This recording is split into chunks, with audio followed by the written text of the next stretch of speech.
G'day everyone. So we thought we'd show you our take on the 10 must-haves on the road for this kind of a lifestyle. Quick disclaimer, this is our take on it, and what we do and what we have might not benefit everyone else and vice versa. So take that with a grain of salt, and let's jump right into it. So here we've got our four-wheel drive recovery gear.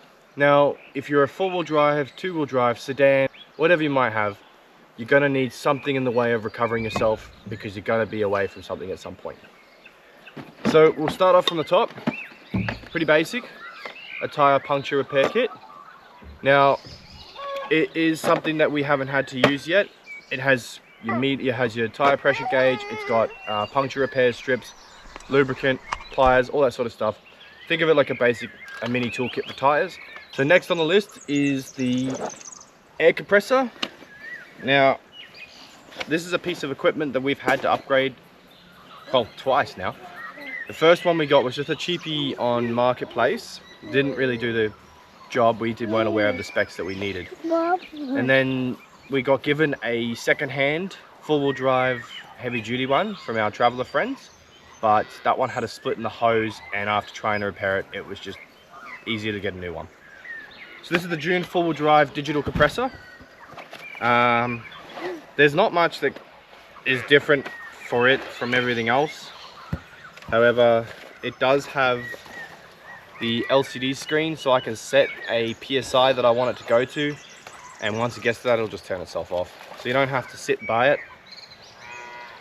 I also just want to say as well, just preemptively, none of this is endorsed or sponsored. This is just our preference on gear. Alright, so we got a more heavy duty cable, or tubing, sorry, with a nice coupling on the end as well, spring loaded, and I'd like the nozzle to be a little bit better, but that's alright. It comes with attachments for everything from blowing up soccer balls and stuff to dealing with the car. So I actually really like this. I've had to use it on a number of occasions when we've gone for off-road, forward driving, or even just to top up tire pressure or whatnot. It has saved us a bunch. Not as long as I would like, but still good. Alrighty, next on the list, we've got a heavy duty jack. Now, most cars will have their own specific jack. You can have a high lift jack if you wish. A lot of the lifted caravans and cars probably wouldn't need that. We've got a Kojak car jack lift with an extender. This suits our purposes just fine. So the working load limit is 4 ton. This will be able to do the work just fine. It's a 4,000 kilogram hydraulic caravan and RV jack. It is quite heavy, so I would like something that was a little bit lighter, but beggars can't be choosers in that one.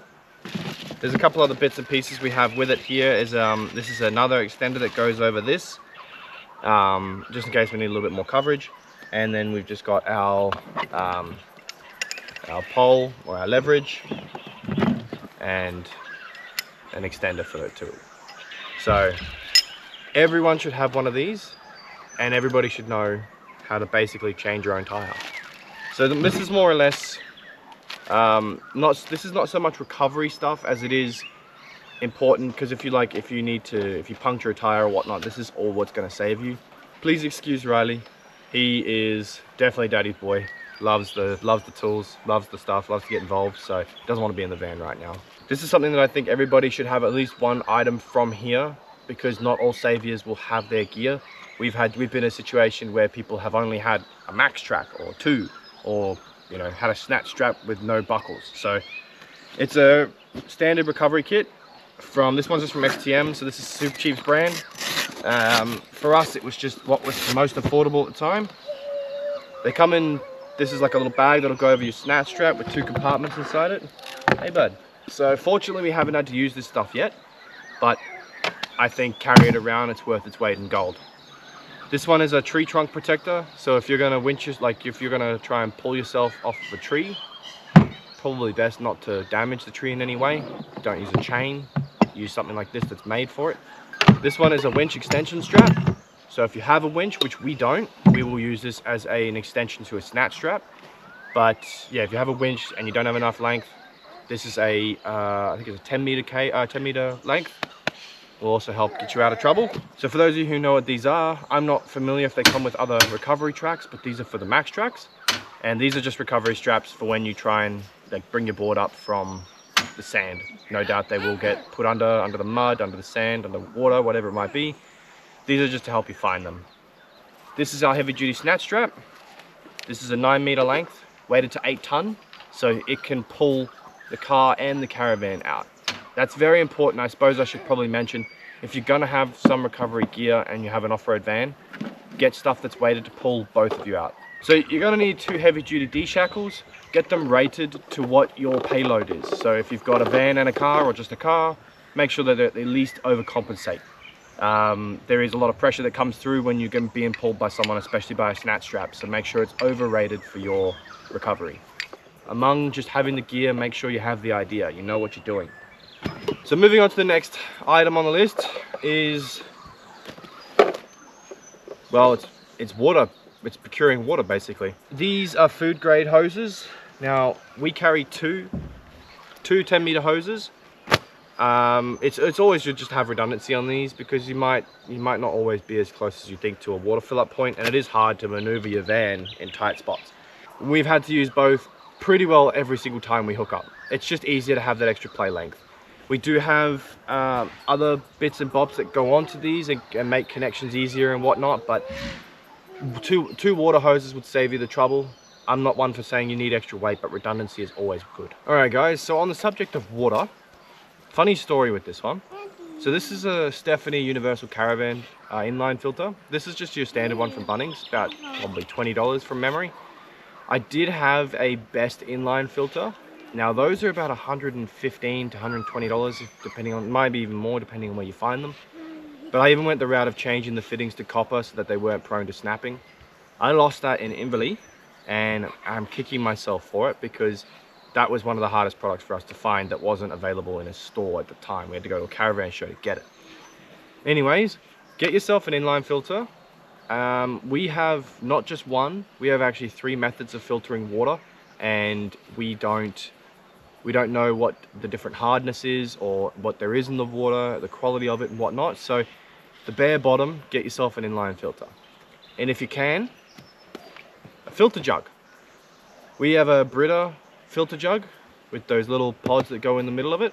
We are due for a new one actually. This one's got a crack and the pod needs to be replaced and the spout is missing. So it does see a lot of use, but this is good because the water that you filtered with that might not be the best. You can filter it again and then stick it in this in the fridge. Now you've got yourself some filtered cold water, not just filtered tap water. Third and final, we have a big household inline filter. Now some might say it's a bit overkill. The inline filter only works for the inline tap. So if I want to drink straight from the other tap, these are the methods we go down that route of using. These are what work for us, and yeah, the water we've had has been great all the way around. So moving on to our next item on the list that I think we need. Now some of you might know what these are, some of you might not. Now a lot of people these days have washing machines. We can't see the need for it. We do see the desire for it, absolutely. It's fantastic, but we already have a lot of time on our hands being off grid a lot of the time and stuff. So we use these scrubber bags. These are just agitation bags basically. They've got little rib points on the inside with a valve that will release air, and they're like a dry bag basically. Now they compress to the size of probably a large cinnamon scroll. You can chuck them in wherever you like. They're lightweight and they're super convenient actually. If you've just got to do a couple of things, a couple of bits of underwear or something, this is great. We've done whole loads of washing with these. Good workout, gets the kids involved. And yeah, it's just fun all around. It does get a bit tedious, but it is quite fun. The best thing about these is we don't have to leave campsite. We don't have to pay for a laundromat or a washing machine. We don't need to worry too much about wasting water. These use very minimal, and yeah, you get the same effect and it takes half the time. So moving on to the next item on the list is an extensive first aid kit. Now we actually have 3, not as big as this. We've got 2 little car ones or travel ones, one in the nappy bag when we're not near car or base, and one in the car. And then we've got basically a trauma kit. This can do pretty well everything except clog a shotgun wound to the chest. First on the top though is your most important piece of equipment when you have kids. So this one here is a choking emergency device. Now it looks like a plunger. This one's got the kid piece on because the likelihood that anybody's choking, it'll be the children. So it's already ready to go. It's just a plunger, but it has an air release valve, so you're not pushing air through the mouthpiece. And all it does is just goes down over the mouthpiece, and then you just pull back. And what that'll do is, well, hopefully, dislodge anything that the child is choking on. It sits with our first aid kit, ready to go, inside of its bag, easy access.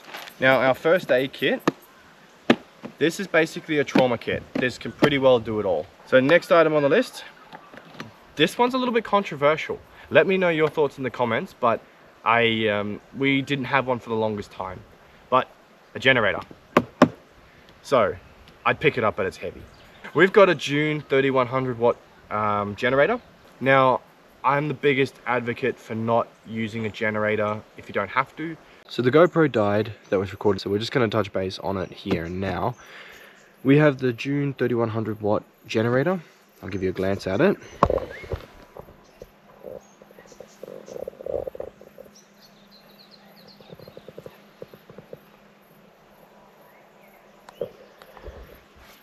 So we picked up this bad boy from Anaconda, and it puts out about 12.5 amps, which is more than enough to cover the aircon that we have on top of Lily. We didn't have a generator before in Lucy, but out of necessity with the summer, like it was winter when we were traveling, so we never really used the aircon, and we have a diesel heater. So out of necessity with the summer, an aircon was needed, a generator was needed there. So we went and picked one up. We did have people prior telling us we wouldn't need it back when we were first planning our trip. And to be fair, in winter, spring, you know, maybe bits of autumn and stuff, we probably don't need it. However, in summer, I think I was a bit of a fool to think I could get by without some aircon. So anyways, it actually has saved us quite a lot of hot days for like putting the kids down for naps, cooling down the interior of the caravan, just so that we can be comfortable. I wouldn't put it past anybody getting one, but just make sure you're aware of it. We don't run it when there's other people around, and you know, we do try and be very courteous and stuff like that. So yeah. Okay, sorry about that, guys. First GoPro died. We're on the second one now. So the next piece on the agenda is a drone.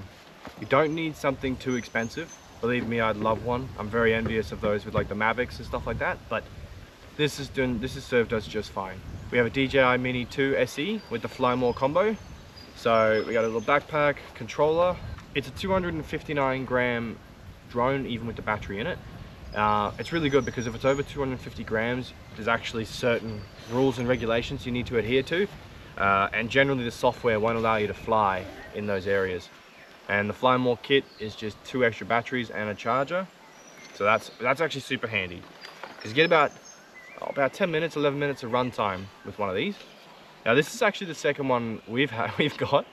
Those of you who watched one of our previous videos would have noticed that I lost the drone on the Great Ocean Road. So yeah, that being said, take care of your drones. I'll take care of you for the most part. The next item on the list is a barbecue. Hey buddy, he loves this barbecue. So we run the Ziegler & Brown Nomad with the inbuilt flame suppressant.